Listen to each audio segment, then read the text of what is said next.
ерте тұрмысқа шығу дұрыс па, әлде өзіңді табу маңызды ма? Ақша маңызды ма, әлде махаббат па? Егер екеуінің арасынан біреуін ғана таңдайтын болса, бұндай жағдайда мен ақшаны таңдайтын едім. Ұят деген сөзім сіздер үшін қаншалықты маңызы бар? Мен не жек көретін сөзім сол ұят болады деген сөз. Сен бәрібір елдің не айтады, ел не демейді, ешек не жемейді. Мен үшін ұят дегеннің мән мағынасы жоқ. Қыз бала міндетті түрде ата-анасын тыңдау керек па? Аяқ қолымыздан ұстап алып жібермей қоймады ма? Қыз бала өз бетінше мықты бола ала ма? Сабақ пен жұмысты қатар алып жүру қиынға соқпай ма? Біреудің бір көмегі керек болады, бір сен қолыңнан келеді, уайымдама, барлығын істей аласың. Қалай ойлайсыздар, оқып жүріп неге көп қазіргі жастарымыз жұмыс істейді? Түнге шейін жүреді ғой, сол уақытта қыдырып, қасындағы балаларға, қыздарға еліктеп жүргенді қалай ма? Өзінің баласының қолында тұрады. Ағам әкеммен бірге қалаға жұмыс істеуге кетті. Алып кеткен, соның өзіне қайтып барған. Қой деп айтпай ма? Тыңдамадым. Егер сенің өмірің туралы шындықты бүкіл ел көретін болса, неден ұялар едің? Мен қыздарға еліктемеймін, қыздар маған еліктейді. НТ-дан шынымен де қорқасыздар ма, жоқ әлде ондай қорқыныш сезім жоқ па? Өте қатты төмен бағалып қалдыңыздар. Сіздердің сол сәттегі күйлеріңіз қандай болар деп ойлайсыздар? Мектептегі апайлар шашыңды өр, боянба, мынандай киме, рубашкаңды дұрыста деп ұрысқан кезде бір андай шаршап кеткің келеді, бір кетіп қалғың келеді просто. 11 сынып шындық, қысым және болашақ. Қайырлы күн, сіздермен бірге бүгін Аиша. Бүгін бізде қонақта 11 сынып оқушылары. Ал енді қыздар, бүгінгі біздің Аиша Pro Beauty KZ каналына, біздің подкастқа қош келдіңдер. Сәлеметсіздер. Давай. Сәлем деп айтамыз. Қош көрдік. Сәлем. Ал енді қыздар, кішігірім өздеріңді таныстыра кетсеңдер. Бірінші Аруна. Мен 11 сынып оқушысы, Шу ауданы Төлебе ауылында оқимын. Мен Нәсіп, есімім. Жамбыл облысы Шу қаласындағы мектепте оқимын, 11 сыныптамын. Рахмет қыздар. Ал ендеше сіздерге қояр бірінші сұрағым, 11 сыныпта бақытсыздар ма, әлде қорқыныш бар ма? Қандай әлде шаршадыңыздар ма? Например, 11 класс оқып жүрдім, НТ бар, басқа да жұмыстар бар, Мен шынымды айтсам, екі сезімдедім. Яғни қуанышты, бақытты шағым ол өзімнің сыныптастарымен өткен уақыт, бірге достарымен болған уақыт. Ал шаршайтын кезде әрқашан болады ғой, ұбт-ға дайындық кезеңі деп айтсақ болады. Ол кезде енді шаршайсың, өзінің қиындығы бар. Вот соны айта аламын. Сіз үшін Аруна? Менде келсем, менде сабақ уақытында шаршайтын бар. Бірақ бақытты сәттерім сол достармен өткен уақытта, сыныптастармен өткен уақытта бақыттымын. 11 сыныпта сіздер НТ-дан емес ата-аналарыңыздың үмітін ақтай аламыз деген қорқыныш бар ма, жоқ әлде қалай? Өзіңізді. Менде қорқыныш жоқ әрине, бірақ та ата-анамның бір үміті деген үзіліп кететін шығар деген бір қорқыныш болады. Бірақ ол қатты емес, енді бұлай да қорқыныш болады енді. Мен шынымды айтсам қорықпаймын. Себебі бұл өмір мен үшін, яғни мен оқысам да өзім үшін оқимын, ата-анам үшін емес, өзімнің болашағым деп ойлаймын. Түсінікті. Ал сіздер мамандықты жүректеріңізбен таңдадыңыздар ма, жоқ әлде сол жақта ақшасы бар болғандықтан, например, мен осы медицина саласын или басқа бір осы там IT ішіне осы саланы таңдасам, сол салада мен көп ақша табам деген оймен ба, жоқ әлде бір жүректеріңізде мен келешекте осындай маман иесі болғым келеді деген оймен таңдадыңыздар ма?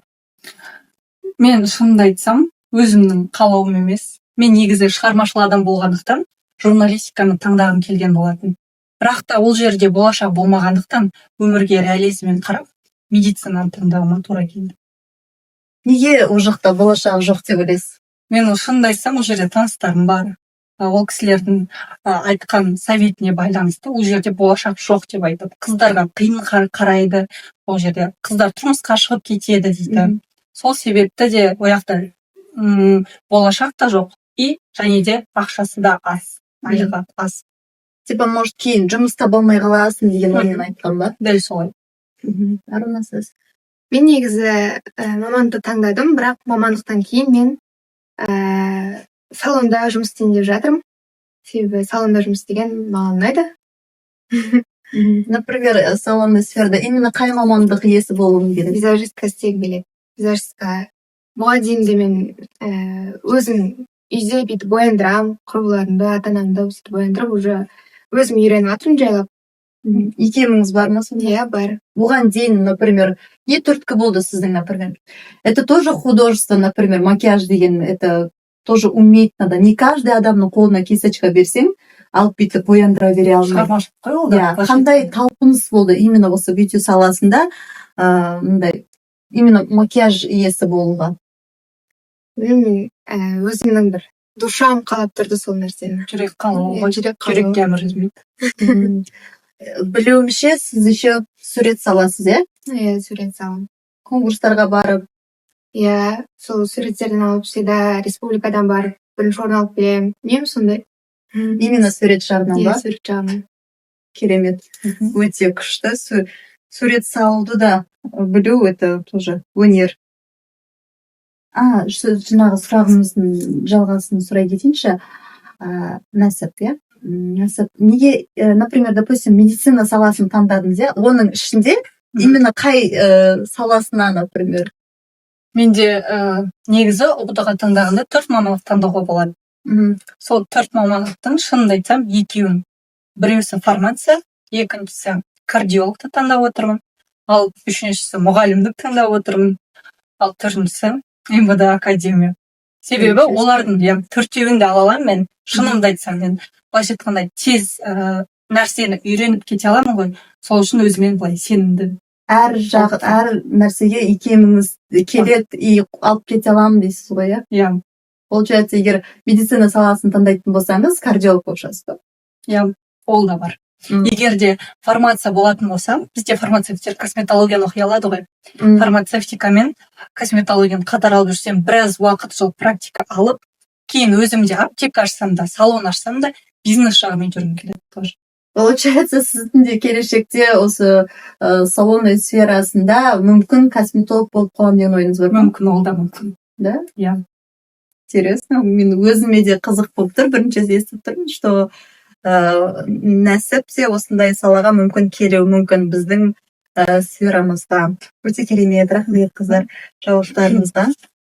Так. Бұл мамандықты сіздерге таңдауға ата-аналарыңыз ешқандай қарсылық білдірмеді ма? Қызым, жоқ, сен осы мұғалім боласың, жоқ әлде біздің әкеміздің менің жолымды, әкеңнің жолын қуып сен осындай мал дәрігер боласың деген сияқты айтқан жоқ па? Например, сіздердің именно өз мамандықтарыңызға таңдауларыңызға бір түрткі келтірмеді ма? Негізі сол мен мамандығым негізі таңдап жатқан пәнім жүзді английский ғой, мұғалімдікке. Соған негізі қарсы болмаған, бірақ одан кейін салонға кіремін деп айтып едім. Оған қарсы болып, сөйтіп, тастап кетесің ғой, ақшасы аз болып қалуы мүмкін ғой деп. Сөйтіп қарсы болып жатыр, бірақ сөйлесіп көремін. Да. Английский мамандық тоже күшті ғой. Менің анам, шынымды айтсам, қарсы болды медицинаға. Себебі менің анам өзінің бала кезінен мұғалім болуын қалайтын да, өзі де мұғалім болуын қалайтын, өзінің арманы бойынша мен де мұғалім қылдырғысы келді. Бірақ та менің өзімнің қырсықтығым ба бәлкім, сол медицинаны таңдаймын деп, бірақ сол таңдап отырған 4 пәннің 4-тен бірі сол мұғалімдік болып тұр. Рахмет. Келесі сұрақ. Қалай ойлайсыздар? 18 жасқа дейін қыз балаға шектеу көп қойыла ма? Негізі бізде осы қоғамда ма? Иә, біздің қоғамда ата-ана жағынан көп шектеу қойыла ма? Жоқ әлде социальный жағынан, или жаңағы елден ұят болады, или анау айтады, мынау айтады деген жағынан. Мысалы, қазақтың қыз балаларына, басқа ұлттарда болсын мейлі, көп шектеу қойыла ма? Өйткені анау болмайды, мынау болмайды, 18-ге толмағансың деген сияқты. Или, например, сіздерді может еркін ұстайтын шығар, қазіргі заманның ағымына байланысты, например, сіздерде қалай қазір? Мен ойлаймын қазір еркі деп, себебі біздің аналарымыз кезінде қызды 40 үйден тыйым деп өзінің аналарынан көп естігеннен кейін ол кісілердің тоже тәрбиесіне болғаннан кейін ба, қазір заман өзгергеннен кейін бізге еркін қарайды, бізді түсінуге тырысады, бізге еркіндік береді. Менің анам өзіме шынымды айтсам солай қарайды. Мен ондай қызды 40 үйден тыю деген уже бұрынғы заманның сөзі деп ойлаймын. более сізді еркін ұстағысы келеді, өзінің қалаған жеріне барсын, қалағанын жасалсын, например, бір какой-то бір инструментте ойнағысы келетін шығар, соған байланысты еркін ұстайды, өйткені өздерін тұйық ондай қатты ұстағаннан кейін ба. Менің де мамам негізі сондай еркіндікке қарсы емес, бірақ та елдің сөзі ұят деген сөзден сол мені шете қойып тастайды. Мынаны істеме ұят болады, ел көріп қойса ұят болады деген сөзден сол шектеу қояды енді содан. Да. Түсінікті, рахмет. Ал енді қыздар, келесі қояр сұрағым, ерте тұрмысқа шығу дұрыс па, әлде өзіңді табу маңызды ма?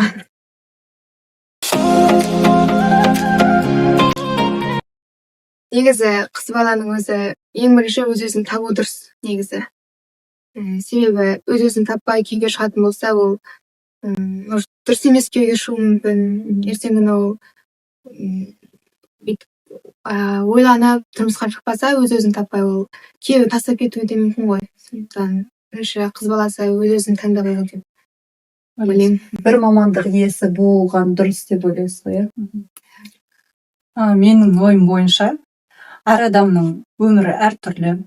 Біреуге бақыт ерте береді, біреуге кеш береді. Сол себепті де бәлкім ерте үйленіп бақытты болып кеткендер де бар. Кеш үйленіп бақытсыз болып жатқандар да бар. Бұл жерде адамды дұрыс таңдай білу маңызды деп ойлаймын.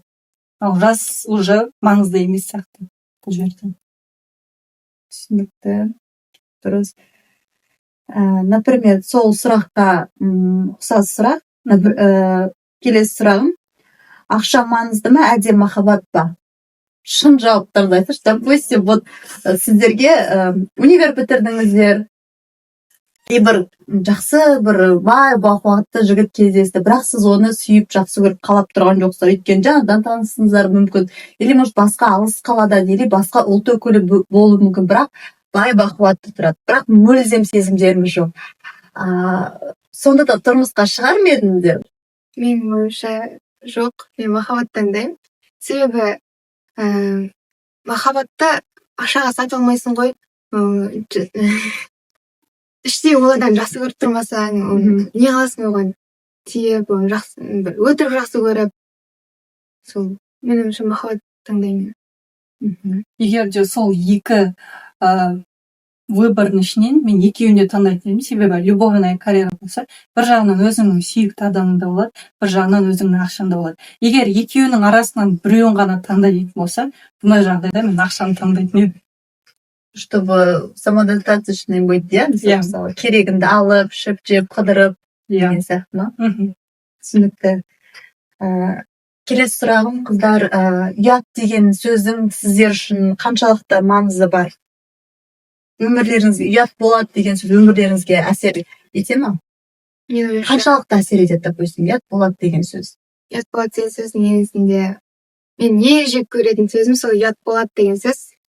Үйге мамам айтқан кезде, мынаны істеме ұят болады деген кезде, ой, қойшы мама, ұят емес ол деген, қазіргі заман ол нормально деп мамаға сөйлем қойып.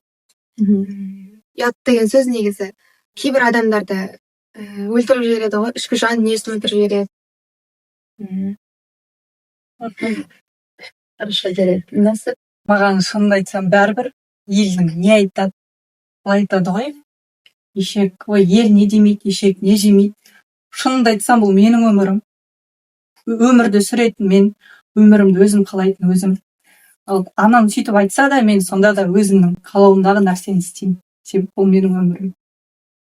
Мен үшін ұят дегеннің мән мағынасы жоқ. Ал ол, например, пределді түрде болсашы, уже, например, сол моментте, мысалы, анаңыз айтты, қызым ұят болады, олай жасама деген сияқты, иә? Ал сол кезде уже әкеңіз кірісіп жатсашы, нәсіп қой дедім, ол ұят болады. Бұл жағынан да ата-аналарыма келісе аламын. Себебі бұл жерде айтады ғой, Мәшһүр жүсіптің осындай кезде сөзі бар: қара өзіңе басқаның көзімен.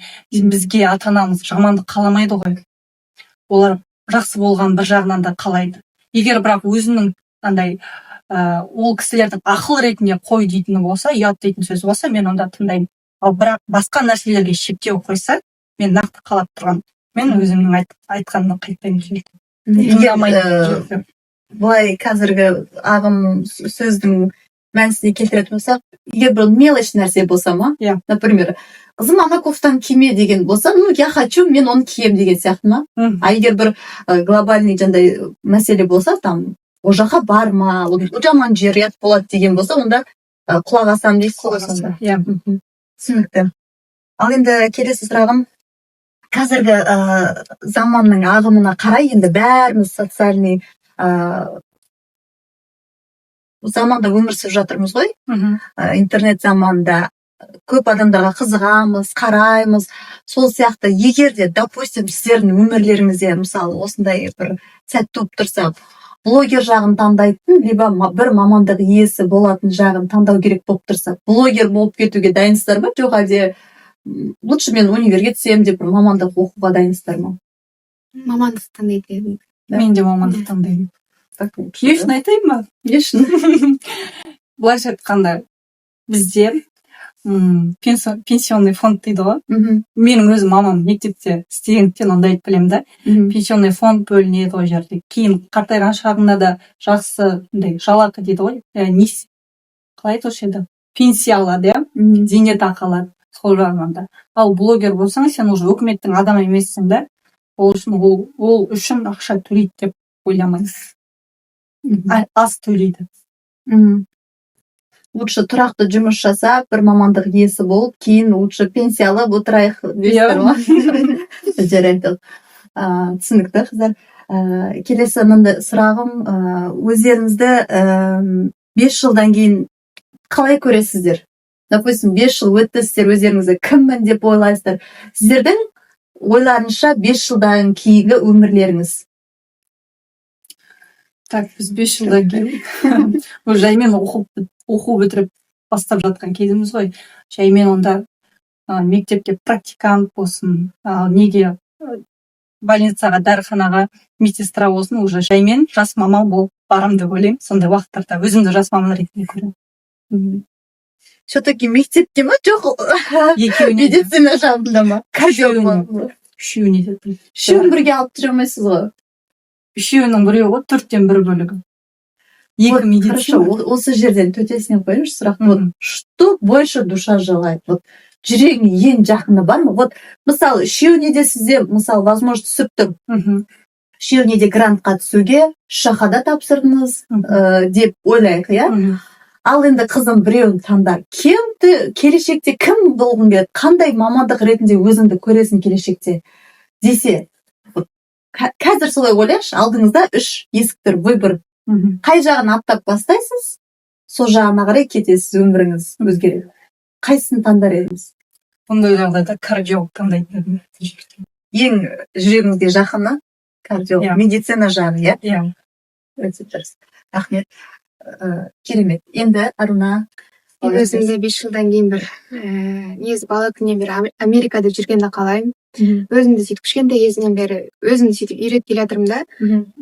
Уже уақыт өткеннен кейін, мен өскеннен кейін Америкада боламын, переводчик боламын, немесе бір бай салада бір үлкен компанияда жұмыс істейді ғой. Сондай бір сөйтіп елестетін. Бірақ 5 жылдан кейін мен өзімді бір шынымен Америкада жүргенде өзімді бір сол көкше бүйтіп аралап, өзім может быть сүйген адаммен бірге жүрген Европада, иә? Иә. Именно Американың қаласы емес, США емес, допустим, общий Европаның ішінде басқа мемлекетте, басқа қалада ма? Жоқ, именно сол Америкада жүргім келді ма? Америкада. Ал, мысалы, сіз ол ағылшын маман меңгеріп, переводчик болып, Қазақстанда да үлкен керемет компаниялар бар, сол жақтарда да переводчик болып жұмыс жасап көргіңіз келмей ма?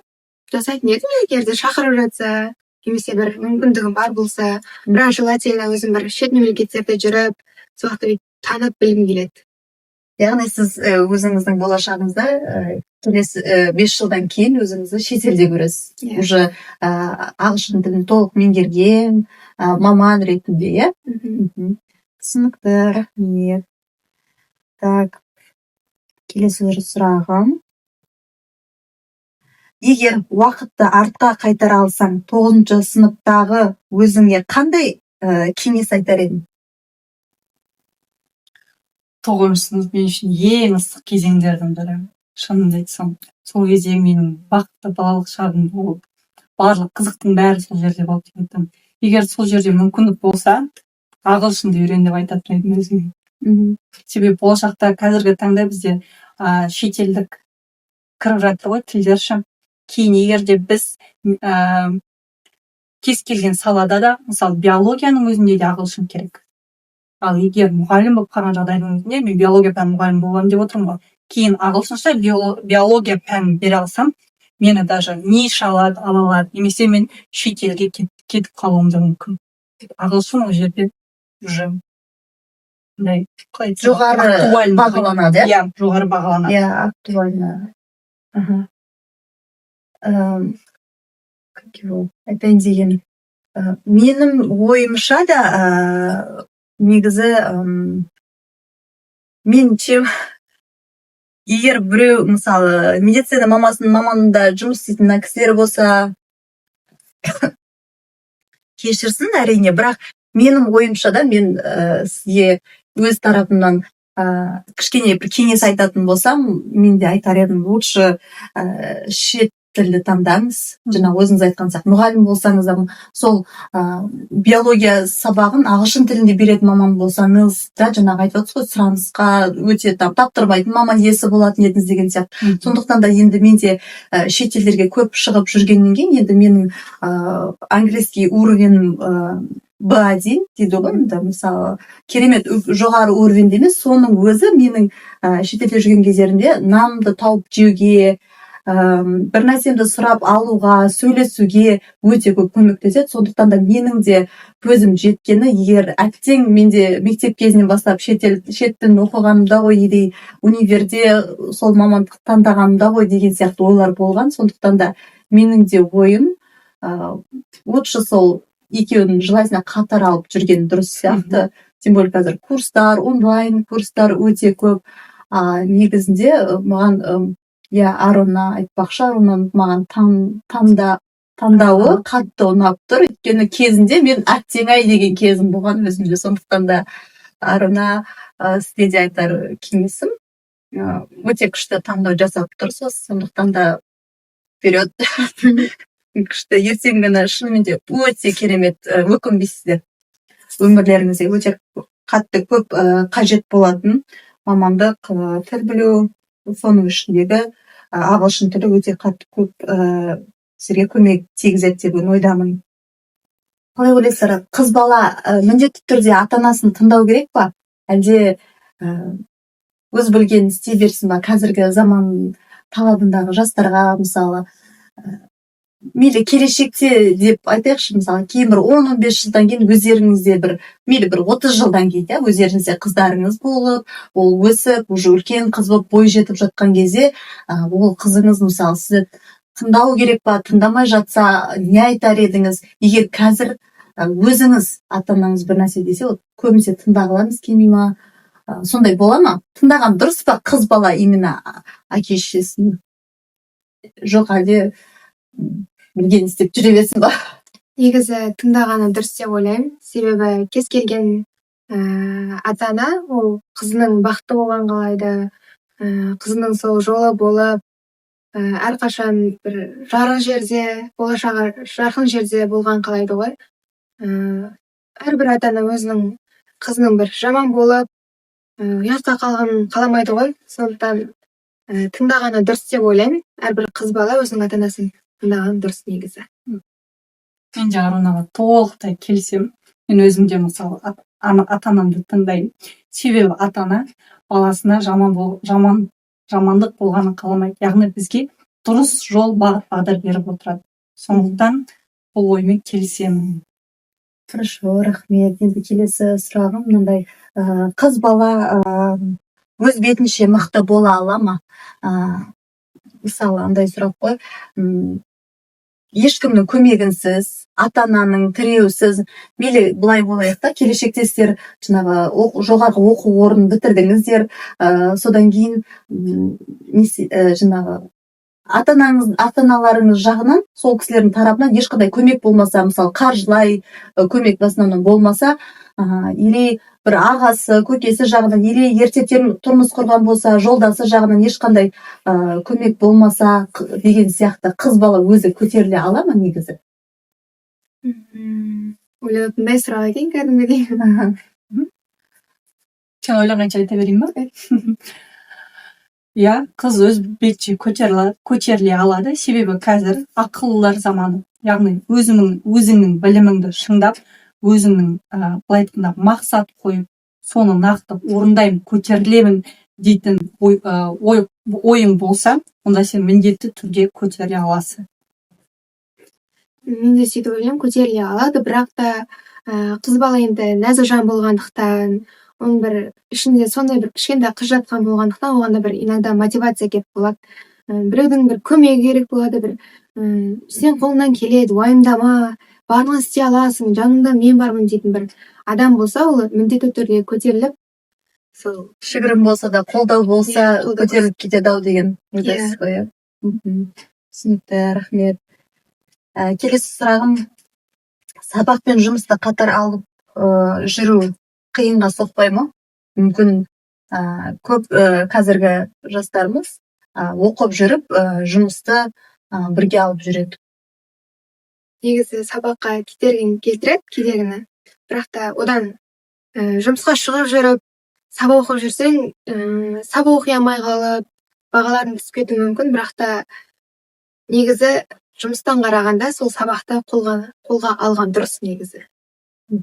Сөйтіп ойлаймын. Қалай ойлайсыздар, оқып жүріп, неге көп қазіргі жастарымыз жұмыс істейді? Мысалы, ресторан, кафелерде түнімен күнімен официант болып жұмысқа шығады. Не себепті? Сонда ол кісілердің ата-аналары балам жұмыс істеме, сабағыңды оқы деп айтпайды ма? Жоқ әлде ақшаға қызыға ма?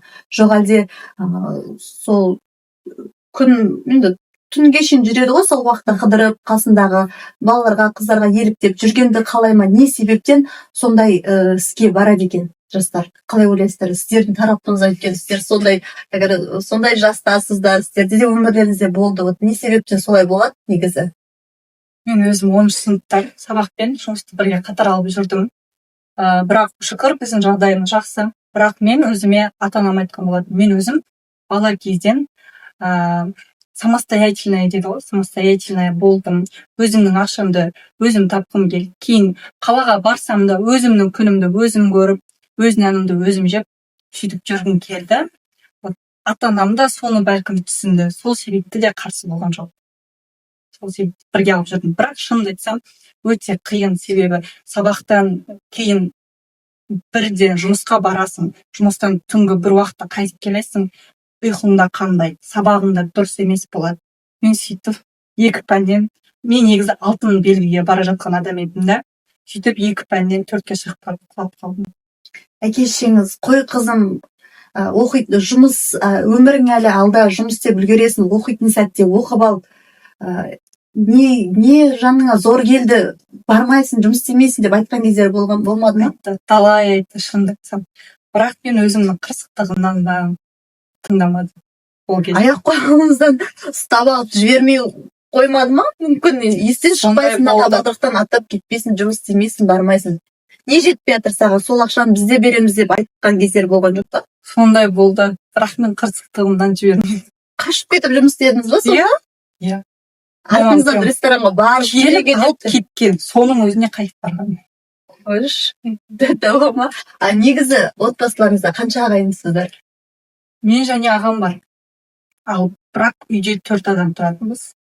Мен, анам, әкем қалада тұрады, бірақ келіп тұрады. Сосын ағам екеуміз. Қазір әжемді, нағашы әжем өзінің баласының қолында тұрады. Ағам әкеммен бірге қалаға жұмыс істеуге кетті. Біз анам екеуміз тұрып жатырмыз. Ағаң екеуіңіздің араларыңыз қанша жас? 6 жас. Ағамыз 6 жас бола тұра қой деп айтпай ма? тыңдамадым. Тыңдамайсыз ба? Түсінікті, рахмет жауабыңызға. Өте қанағаттандырады. Қанағаттандырады. Өйткені көрініп тұр, шындығыңызды айтып жатқаныңыз. Өйткені маған сол сұрақ шынымен де қызық болды. Өйткені мен де сол салада арасында жүріп жұмыс істеген болатын. Мен кейін уже оқып бітіргеннен кейін, бірақ бір шетінен жаным ашитын осы оқушы балалар ғой, неге жұмыс істейді екен, үйлерінде оқытпай ма, оқитын кезде оқымай ма деген сияқтышы.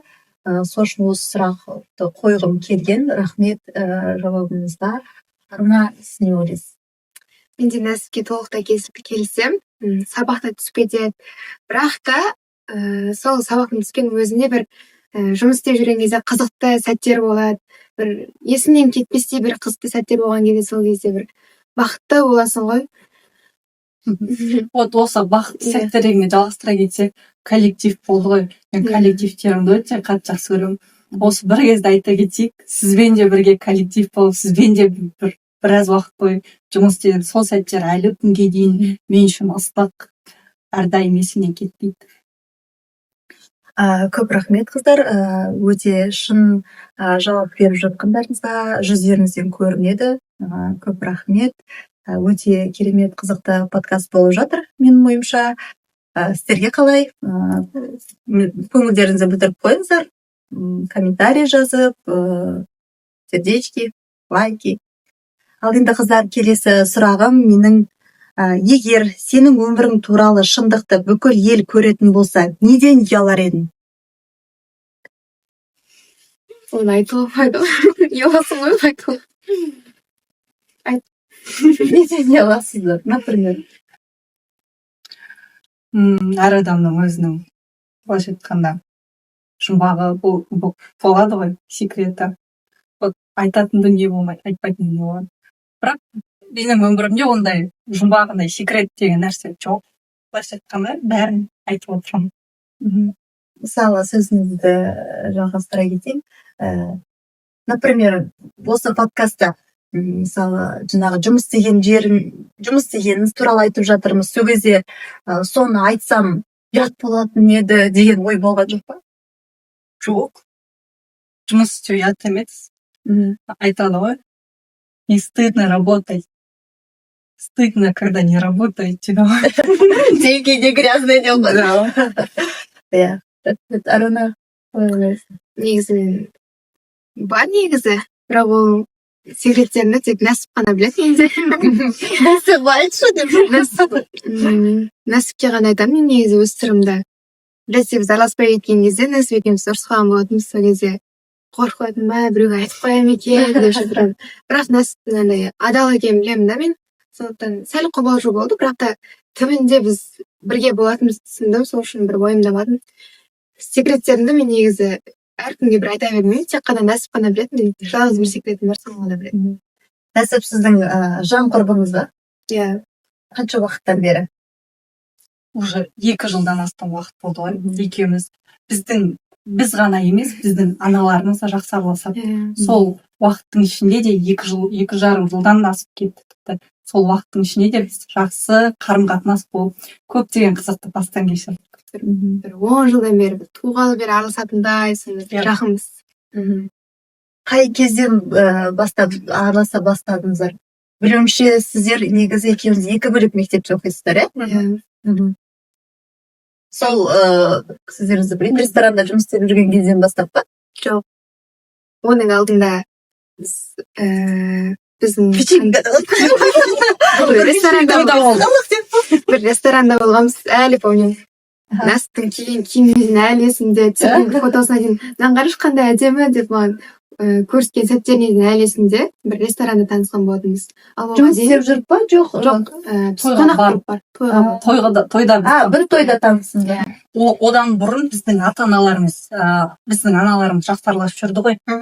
Аналарымыз жақсы араласып жүргеннен кейін екеумізді таныстыра себеп жүретін.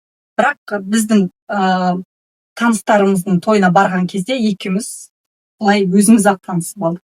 Иә. Қандай? Деген ойда болған жоқ па? Не хочу с ней общаться. Сол кездер менде бір өзім бір андай көңіл күйім түсіп, бір жан подругам жоқ деп сөйтіп түңіліп жүретін сол кезде нәсіп келді ғой. Қасыңызда жоқ па? Қасымда қыздарға Қастасыз сенбеймін ғой. Әркімге бір сене беретін қыз емеспін. Сенбеймін ешкімге. Тек нәсіпке ғана сенемін, болды.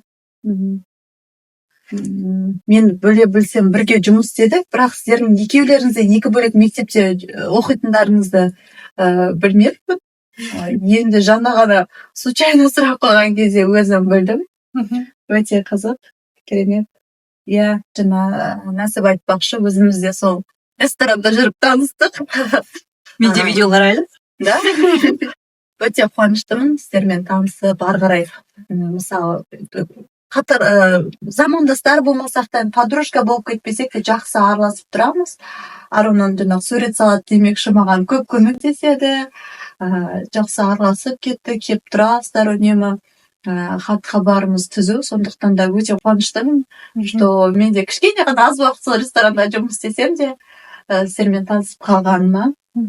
Ал енді қыздар, келесі сұрағым, сіздер өздеріңізді жаңағы сыныпта бір басқа қыздарға еліктейтін сәттеріңіз бола ма?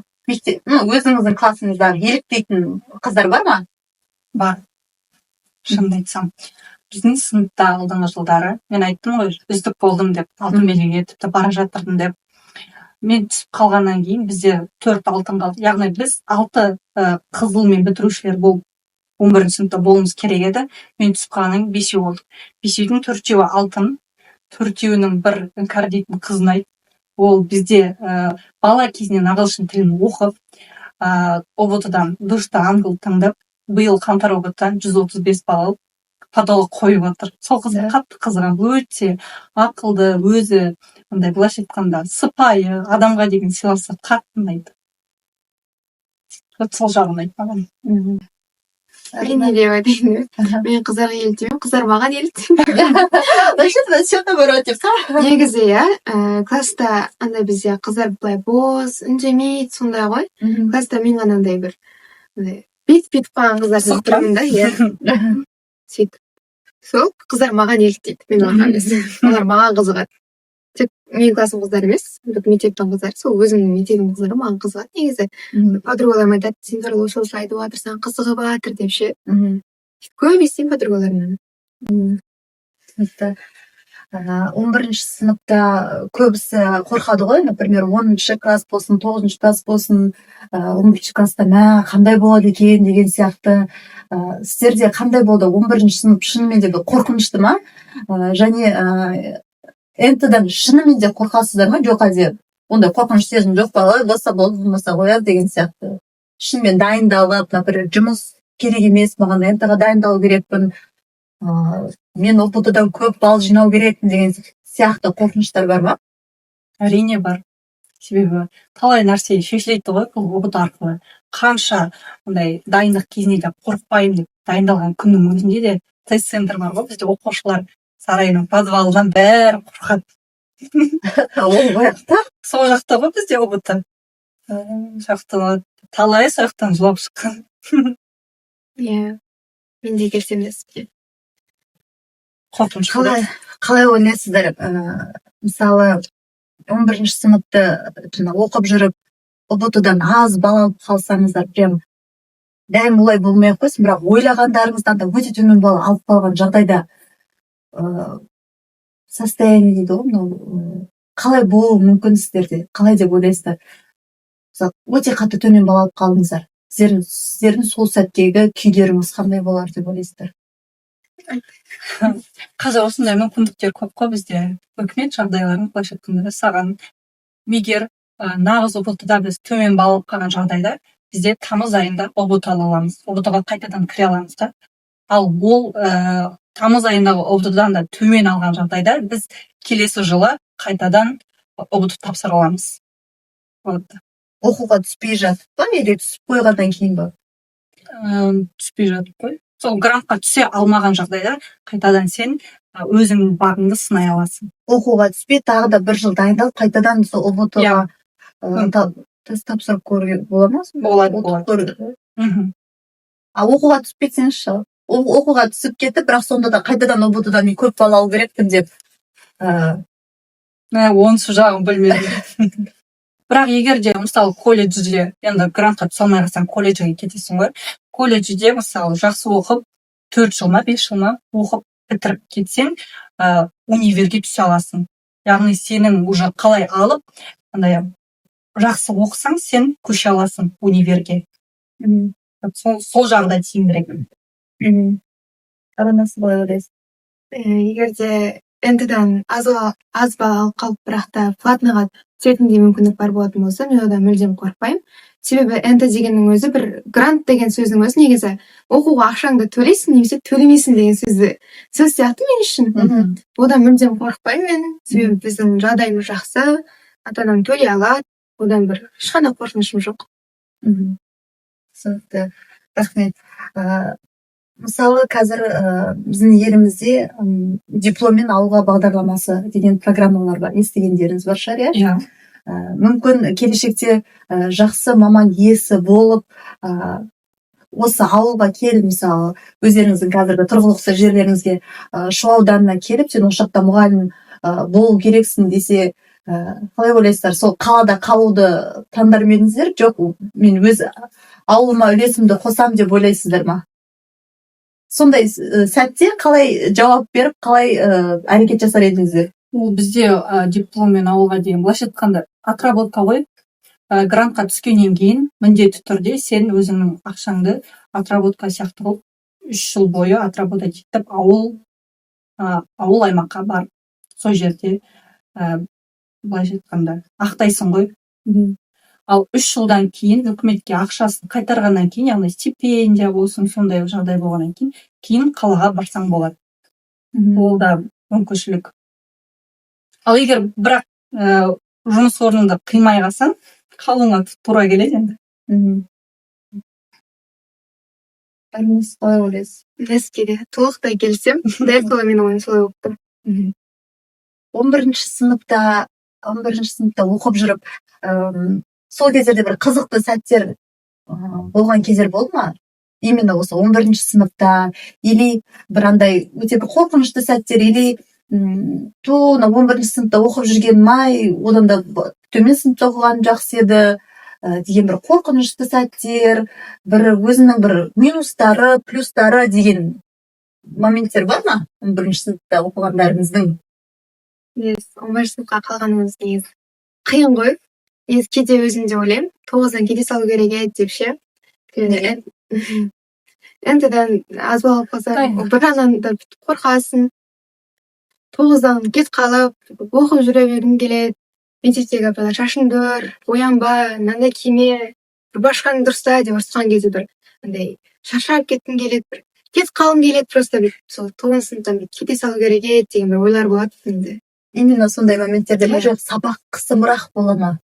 Именно сондай моменттерде. Негізі маған біреу шектеу қойған маған мүлдем ұнамайды. Кейде маған сабақ беретін апайлармен де ұрысып қалған кезде. Біздің мектепте ондай мәселе жоқ. Бізде 11 сынып болғаннан кейін сәл жеңілдерек қарайды. Мен өзім тем более бала кезден бері завучтармен, директорлармен, жалпы мұғалімдермен жақсы араласқаннан кейін ондай мәселені несерьезно қабылдаймын. Сонымен қатар қимастық болады. 11 сынып болғаннан кейін сол кісілерді ұрысқанның өзінде сағынасың, мә деп ше. Сол қимастық. Мен қатты былай 11 сыныпта қорықпаймын. Тек қимастық сезім. Бәрін жақсы көремін мектептегілер. 11-ші сыныптың менің ойымша бір ең бір керемет қызық күшті сәттерінің бірі выпускной сияқты, иә? Соны асыға көп күтесіздер ма? Или қай бір кездері отмена жасаймыз деп жатты, көп бір андай оқиғалар болды, андай жол апаты, андай мұндай деген сияқтылар. Қалай ойлайсыздар, сіздердің ойларыңызша осы выпускной сәтті қалдырған дұрыс па, жоқ әлде қажет емес па? Выпускной 11 сынып үшін үнемі әрдайым маңызды ғой. Андай қимастық сезімдердің бірі. Әлі әзір выпускной болғанын қаламаймын. Себебі уже қоштасу кеші деп айтсақ болады ғой. Иә, қоштасу кеші. Мен қимаймын сыныптастарымды, мектепті қимаймын. Негізі болған дұрыс қой. Өзің соңғы бір сәттеріңді, соңғы мектептегі бақыт сәттеріңді сол кезде бір еске ала отырасың ғой ертеңгіні. Кейін кеткеніңе сағынамыз деп ойлайсыздар ма? Әрине, міндетті түрде. Мен 9-шы сыныптан кейін кеткенмін оқудан. Мен бұрын кеткенше құтылғанша осы асыққанмын, тез кетсем екен осы мектептен деп. Бірақ никогда ойламаппын сағынамын деп. Бірақ шынымен де сағынады екенсің. Өміріндегі андай ең бақытты сәттер екен негізі. Ешқандай ақша табуды, қу тіршілікті ештеңені ойламайсың.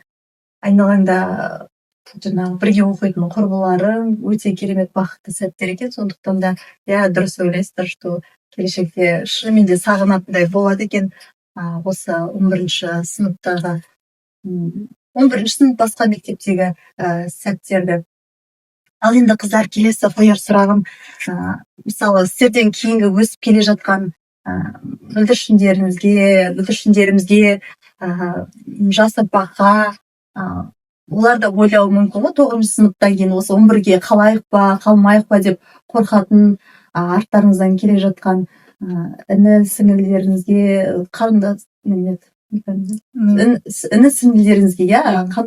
ақыл айтар едіңіздер? Оқыңдар деп айттым. Себебі білімің өзіңді алып шығады. Қазір білімділердің заманы ғой. Қазір ешқандай нәрсе ақшамен шешілмейді. Қазір мықтылар заманы. Мықтының мықтысы жеп қана жеңеді. Өзіңнің біліміңді өзіңе сен, өзің үшін оқы. Ешкімге тәуелді болма деп айтқым келеді. 11-ші сынып қорқынышты да жоқ әлде? Жоқ, қорқынышты емес. Өзіңнің қалай алып кетуіңе байланысты. Көп рахмет, қыздар. Біздің Айша про бьюти подкаст каналымызға келгендеріңізге мыңнан бір алғыс. Шынайы жауаптарыңызға, солтай алтындай уақыттарыңызды бөліп келгендеріңізге. Ал ендеше біз өзіміздің арнамызда көрермендерімізбен қоштасатын сәт келді. Сондықтан да бәрілеріңізге сау саламат болыңыздар дейміз. Сіздермен бірге болғанмен Айша про бьюти KZ каналынан. Пока-пока. Сау болыңыздар. Сау болыңыздар.